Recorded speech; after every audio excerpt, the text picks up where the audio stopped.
darkness of insanity, I ask myself, is all hope lost? Is there only pain and hatred and misery? But each time I feel like this inside, there's one thing I wanna know. What's so funny about peace, love, and understanding?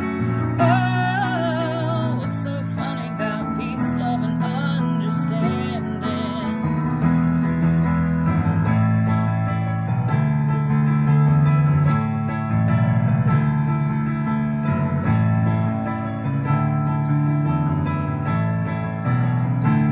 As I walk on through troubled times, my spirit gets so downhearted sometimes.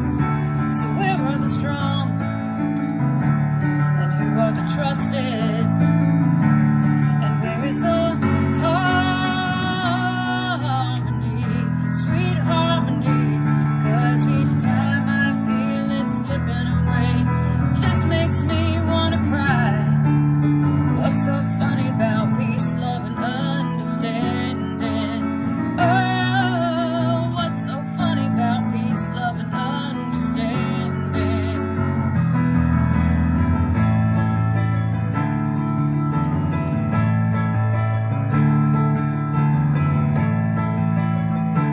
So where are the strong, and who are the trusted, and where is the harmony, sweet harmony?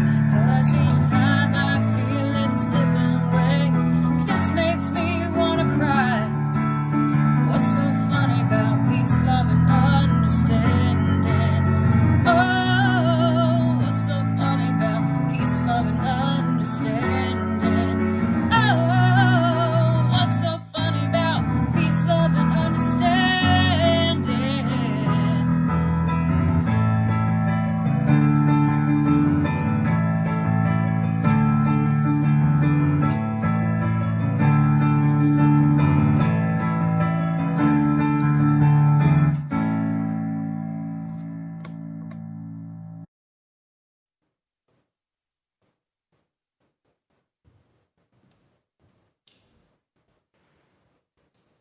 Good morning and happy 2021, everyone.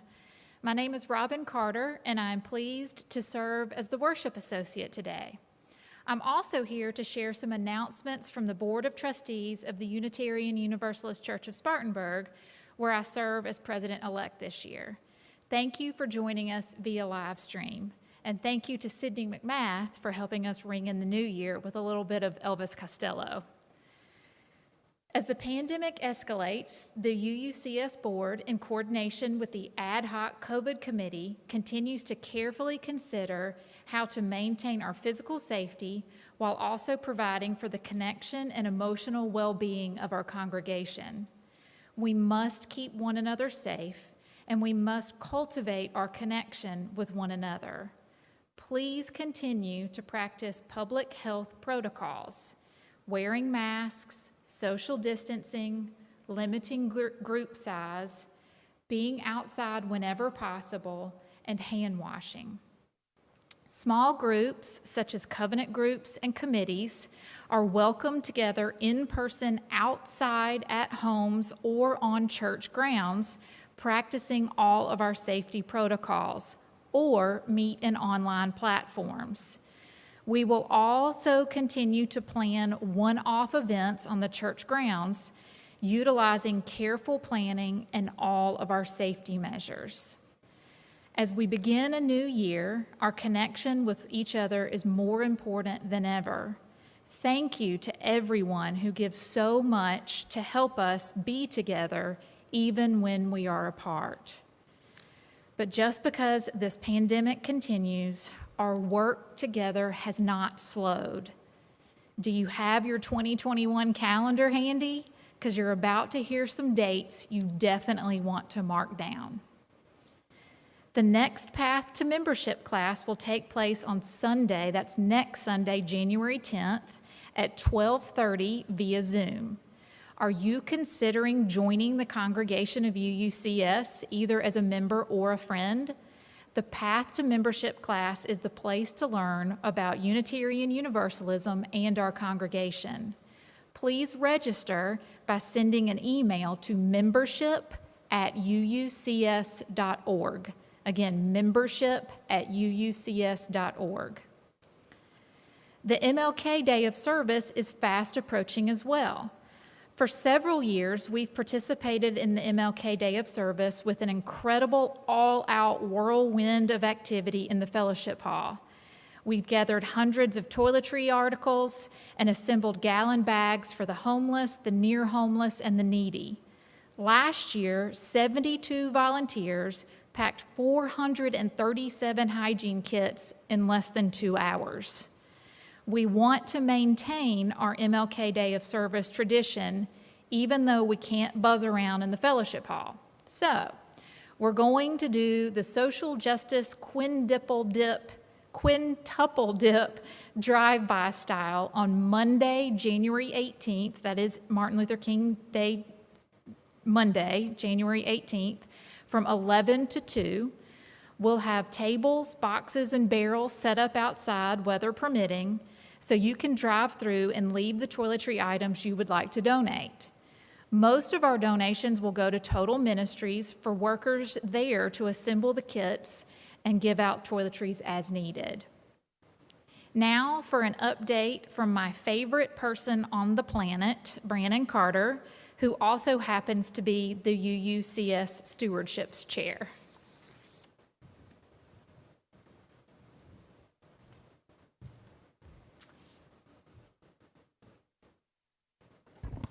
Good morning. I just have a few updates from stewardship this morning.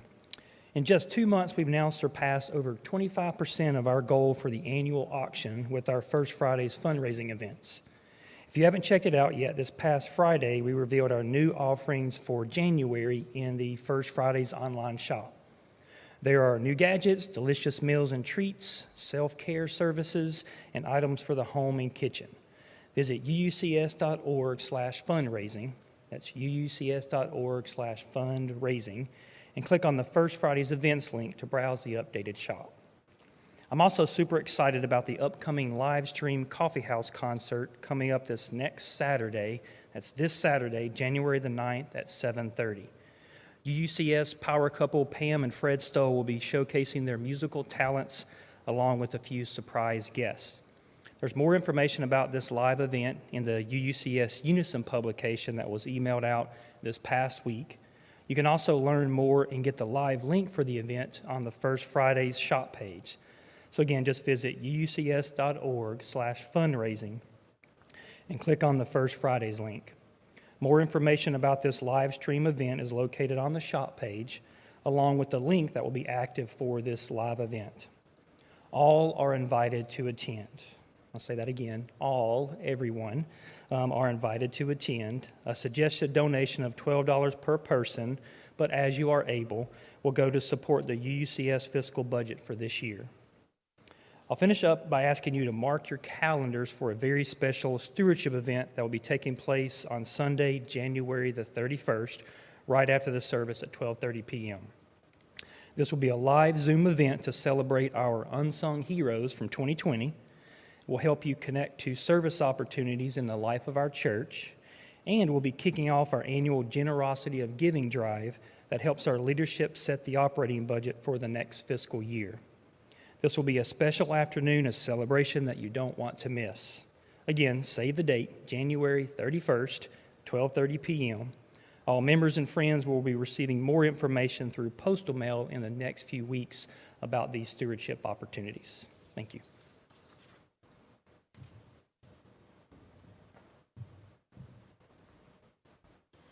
Especially in times like these, we need each other.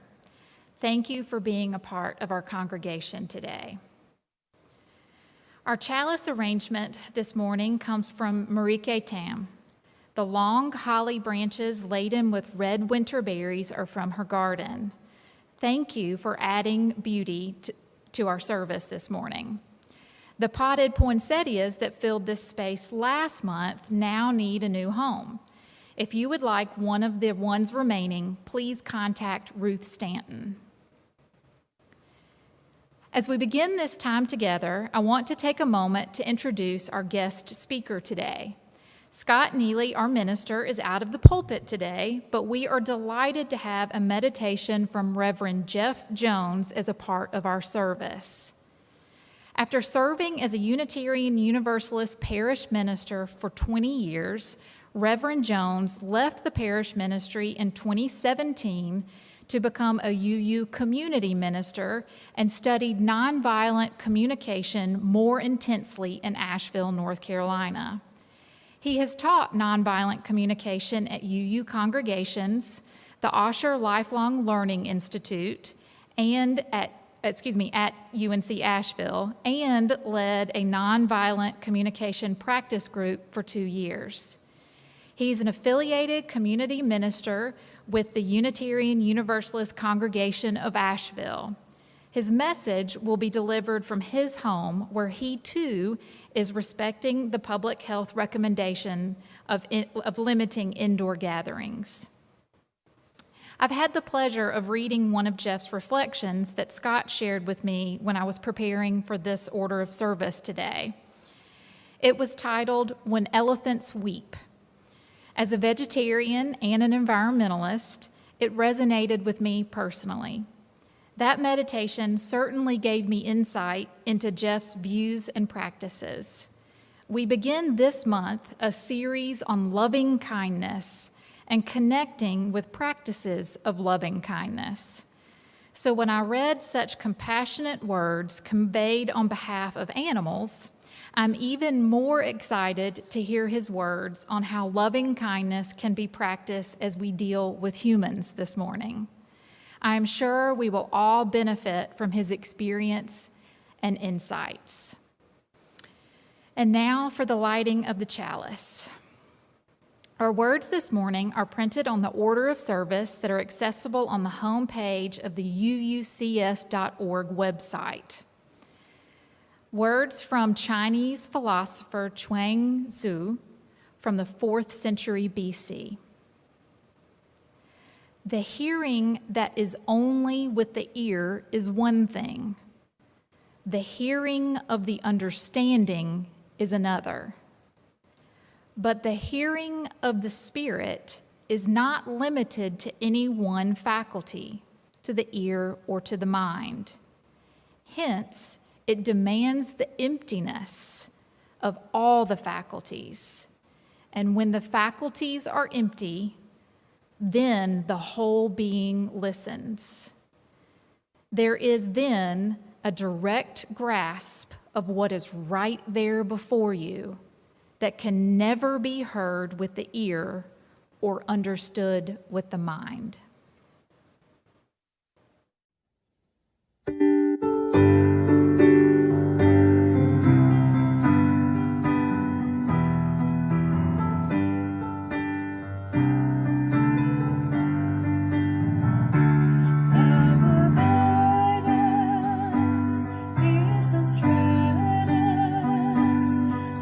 Inside us, will lead the way.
Our denomination does not have a creed, but we do believe in intentionally choosing how to live together in this world.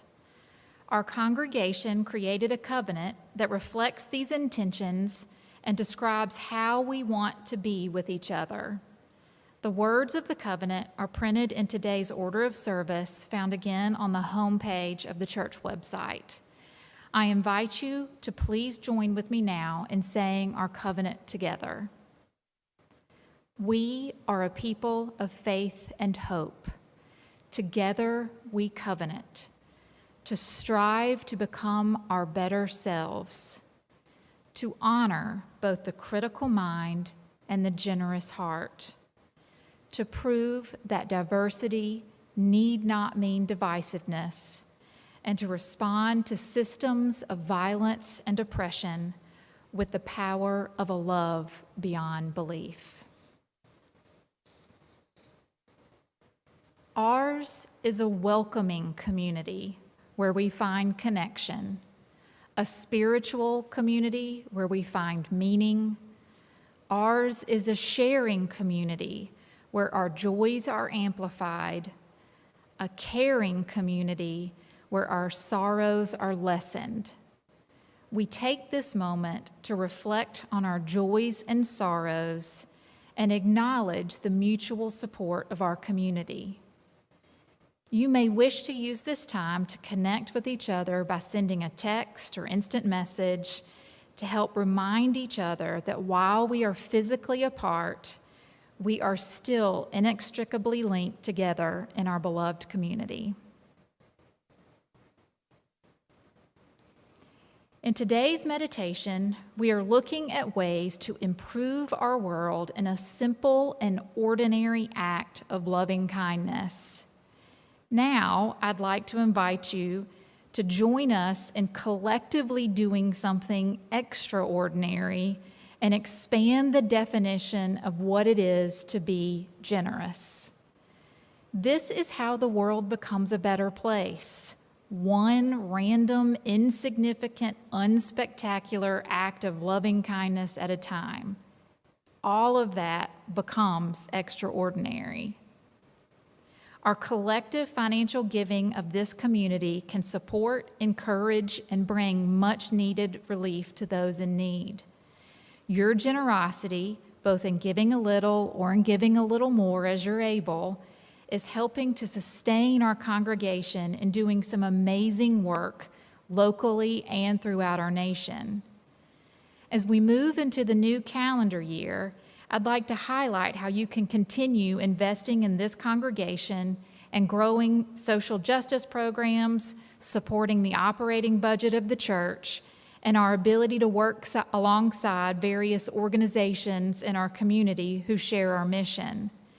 You can give online or simply mail your donations to the church's P.O. Box address to ensure that your generosity gets counted along with so many others in our efforts to overcome the ongoing challenges of the pandemic. Visit our website at uucs.org and click on the Help link to find the link for online donations and the mailing address. As we consider new priorities for the new year, thank you for your continued generosity. Let us now prepare for the meditation with a moment of silent reflection.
Greetings and Happy New Year to the Unitarian Universalist Church of Spartanburg.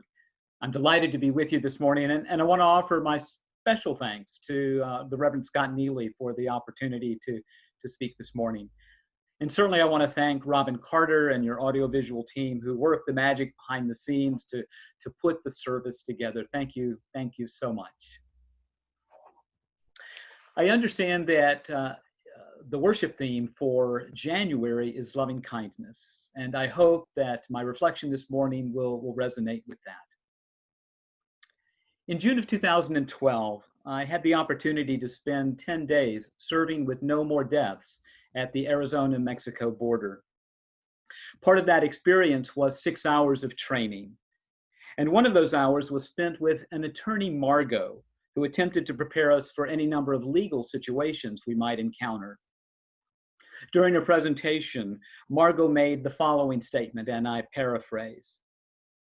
Besides immigrants, you may well encounter any number of others in your work. It may be a border patrol agent. It might be a member of the citizens' militia. It might be a local rancher. This person may say something inflammatory or disrespectful about you, about an immigrant, about all immigrants, or about the immigration system. If this happens, Margot advised us, don't fight back. This advice was eminently practical. Margot continued, you may need this person later on. You may encounter him or her in another setting where you will need to work together.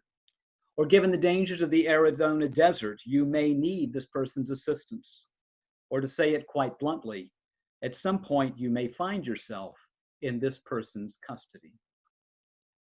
In any of these situations, Margot continued, you do not want to have alienated this person by your decision to engage them in a verbal confrontation, even if they provoked it. Of course, Margot's advice was to hold your tongue rather than to engage in a verbal battle where no one wins. So what does any of this have to do with empathic listening?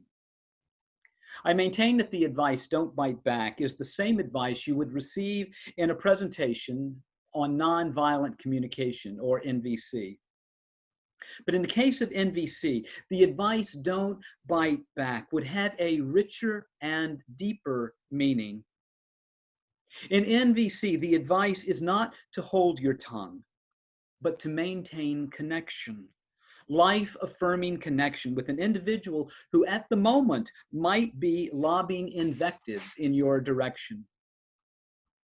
For those who may not be familiar with nonviolent communication, let me give a short summary by first mentioning the purpose of NVC and then the 4 building blocks on which it is based.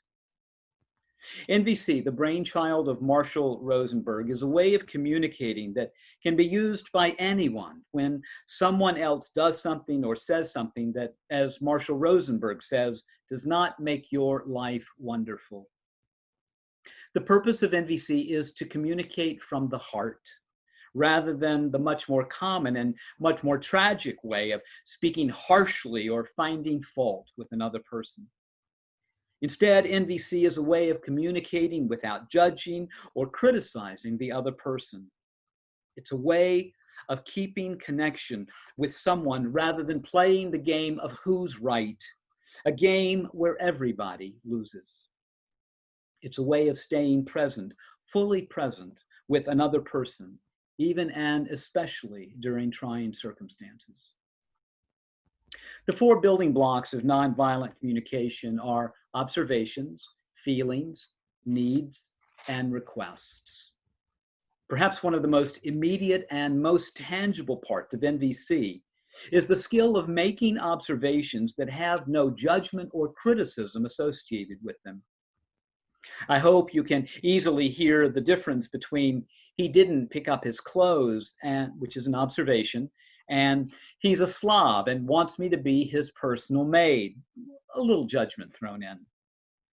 Of course, if someone has a history of being criticized and judged, even the simplest non-judgmental observation may be heard as a criticism. So effective use of NVC may take time, and as I like to say, Practice, practice, practice. The second component of nonviolent communications is feelings, such as feeling sad or frustrated, disappointed, or embarrassed. These are feelings within us, and we own them. I probably don't need to say it, but saying, I feel like he's a jerk, is not a feeling. And to say, I feel abandoned, is more of a thought or a judgment. The thought that someone abandoned you, and might be better expressed as, I feel very alone and scared. The third component of NVC is needs or values that are truly important to us. And it is important to understand that these needs can be met in any number of ways. And so in nonviolent communication, we state the need to be heard, the need for autonomy, the need for safety, before we speak about a way that that need might be met. The fourth component of NVC is a request. Here, a request must never be a demand. And we or anyone should only comply with the request if we can do so, as Marshall Rosenberg says, with the joy of a child feeding a hungry duck. Marshall has some wonderful phrases. We must never comply with a request out of obligation or hope for a reward or with the hope that someone might like us. So one half of NVC is to express oneself, sharing observations, feelings, needs, and making a request. Here, the emphasis is on expressing oneself honestly, without judgment or criticism, without diagnosis, and without demands.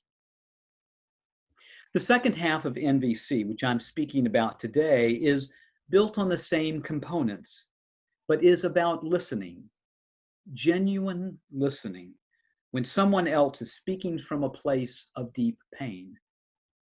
This part of NVC is about being present with another person. It's about being able to listen empathically. I need to pause here and be very clear about what empathy in NVC is not. See if any of these resonate with you. NVC is not giving advice. Empathy is not giving advice. Empathy is not one-upping. Oh, that's nothing. You should see what happened to me. Empathy is not consoling or reassuring.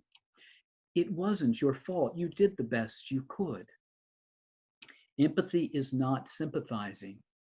Oh, you poor thing. Empathy is not shutting someone down. Cheer up. Don't feel so bad. Empathy is not interrogating. When did this begin? Empathy is not explaining. I would have called, but empathy is not correcting. That's not how it happened. Empathy in NVC is connecting with another person by letting them know that you hear their feelings, maybe frustration or upset or sadness, confusion, and that you hear their needs. You hear what is important to them in this situation. You will notice that it does not mean agreeing with them, but it does mean genuinely hearing them. Sometimes, perhaps oftentimes, the pain that someone is feeling is directed at us. Listening empathically means we listen for what is important and we leave aside the choice words someone may have for us. This is hard to do, and it requires practice, as I said just a moment ago. But Marshall Rosenberg says that when we are able to listen empathically, we will never hear another criticism. We will only hear feelings and needs. Instead of hearing that criticism, we hear what is alive in them, even when stated poorly. You will be living in a different world when you are trying to connect with another person's needs rather than listening to what they think about you. In one of Marshall's workshops, a wife said to her husband, "You never listen to me." The husband replied, I do too. Sensing an impasse, Marshall spoke with the husband, saying, I'm afraid you just proved your point. Sensing confusion by the husband, Marshall asked if he could play the husband's role, and the husband gladly consented. The wife repeated, You never listen to me. Here is Marshall playing the role of the husband. It sounds like you're terribly frustrated because you would like to feel more connection when we speak. The wife was moved to tears when she finally received this confirmation that she had finally been understood. Please note that Marshall, playing the role of the husband, was not trying to fix anything, and he was not taking responsibility for the wife's feelings. He was only listening for her feelings and needs, what was really most important to her at that moment. A part of empathic listening that caught me by surprise is this. In many situations, you may not know for sure what another person is feeling and needing. It is perfectly legitimate to guess, says Marshall Rosenberg, because by guessing, you are showing that what is important to the other person is also important to you. And even if you are wrong, it gives the other person the opportunity to get clear with you and with themselves about their feelings and needs. Here's another surprise that I had when learning about nonviolent communication. When reflecting on what is important to someone, it is possible to do this silently, and in some situations, it may be best to do so. Let's imagine you have a family member who has religious beliefs different than your own. Now imagine asking yourself, what is he or she feeling and needing from their religious beliefs? In my own family, I have family members who derive great comfort and security from their faith. And while I may have different beliefs, my faith is different. When I have this understanding of what is important to them and what their feelings are, it puts my connection with them in an entirely new light. Or let's imagine that you have a coworker who has political opinions different from your own. Now imagine asking yourself silently, what is important to them in this situation about whatever they're talking? If we are able to answer this question, even silently, without judgment, criticism, without diagnosis, we see them as human beings with real feelings and needs. Nothing I have said implies we have to agree with them. We are simply trying to connect with their feelings and needs, and thus with them. I hope you can see the transformative quality of this work. It is such a gift that when someone is speaking in a tragic way, meaning that their words are directed at you, I hope you can see the immense value of not taking it personally, but to see their feelings and needs as an expression of their pain. And rather than disconnecting with them, to stay connected, letting them know that they have been heard.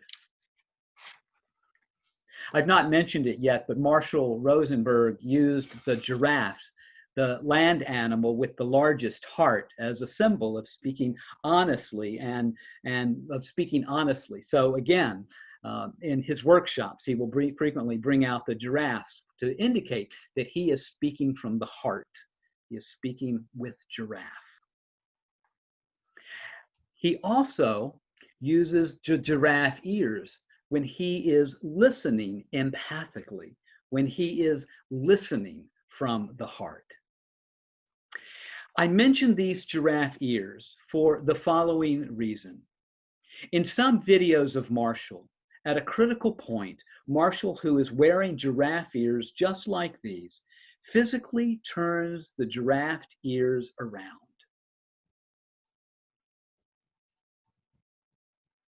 Now, speaking giraffe and listening with giraffe ears is directed at oneself.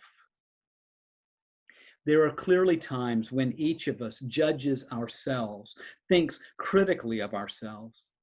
By turning these ears inward, we are in touch with our own pain, with our own feelings and needs.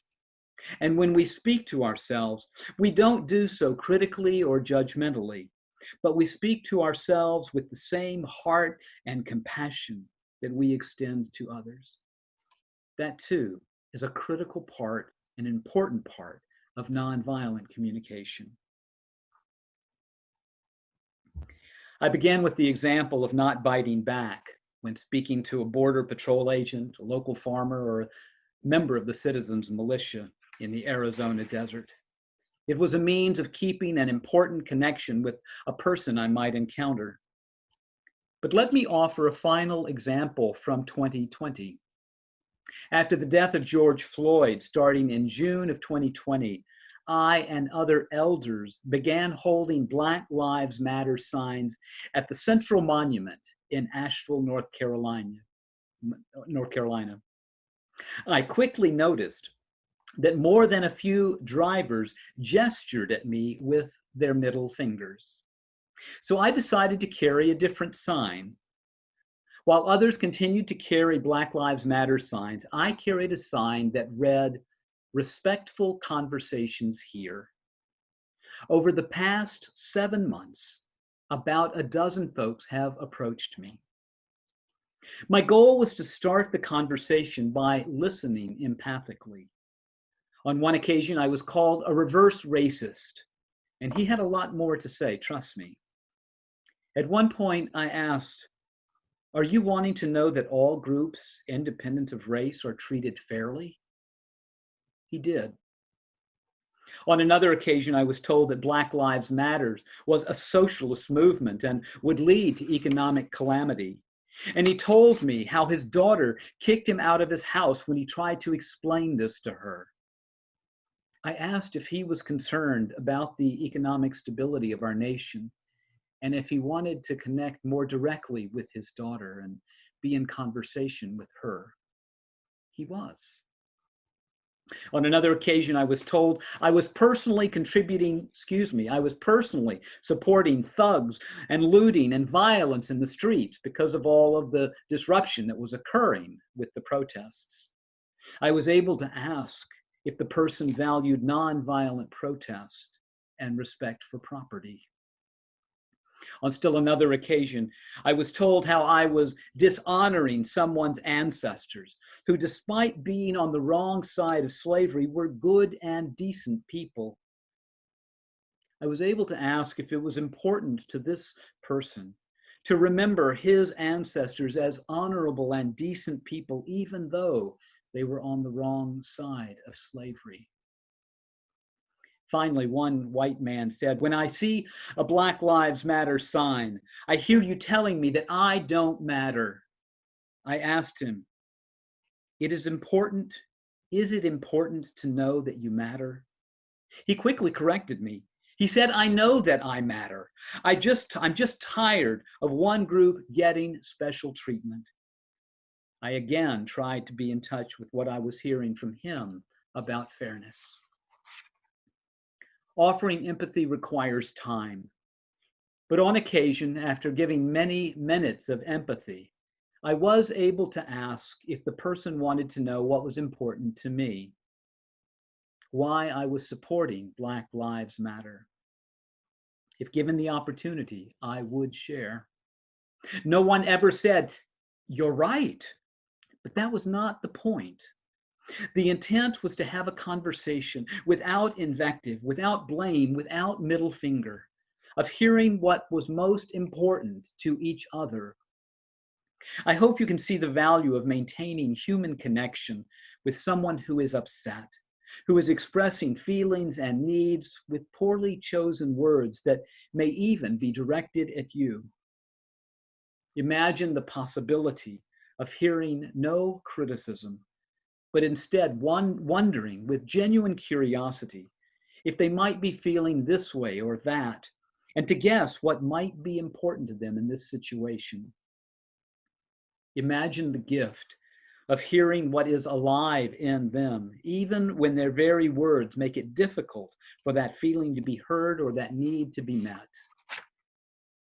Imagine in the most trying of circumstances, of listening to another person through the emotion, through the pain, and letting them know that they have been heard, and letting them know that they are valued.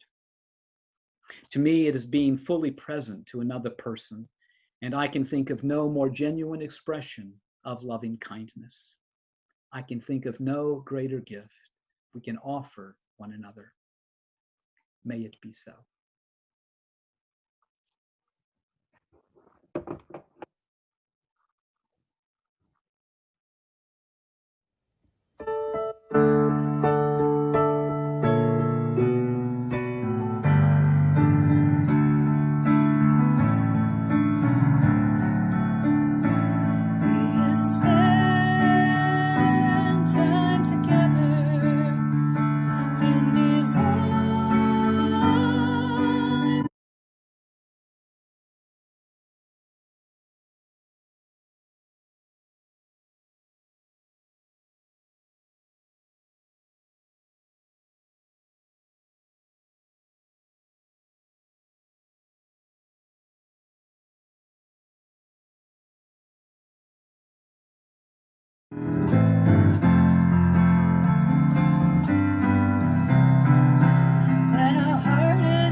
Our words for extinguishing the chalice come from Samira Fatma Barusha, born in Sarajevo in 1994. She's a youth leader, peace builder, and co-founder of Youth for Peace.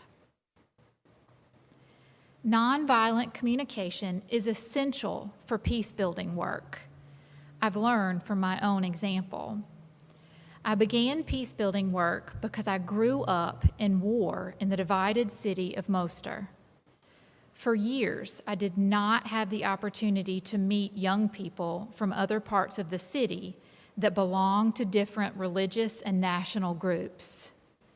I can try to find an explanation as to why we did not communicate during this political situation in this divided city with past conflicts, but the real reason is because we didn't communicate with each other even before.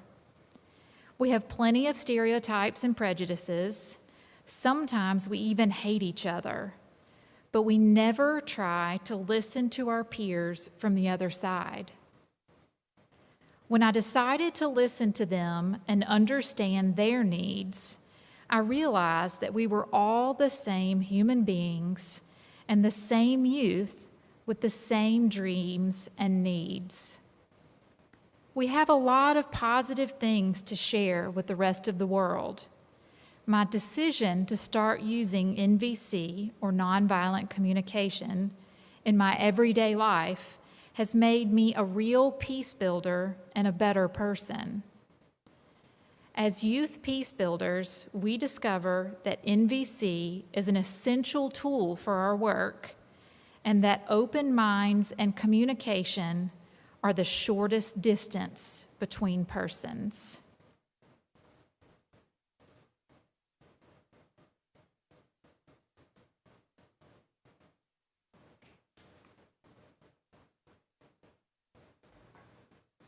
And now, the benediction.